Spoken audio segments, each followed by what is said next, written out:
Good morning everyone. Myself Disha Shishita Nayak studying in Himalaya School. Today I am going to tell a short speech about National Science Day. Today is 28th February. We are celebrating National Science Day. We celebrate this day to mark the discovery of Raman effect by Sir C.V. Raman. On 28th February, Sir C.V. Raman announced his discovery.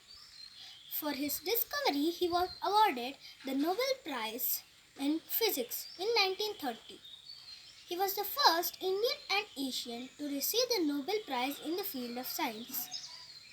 The Government of India observed the first National Science Day on 28 February 1987.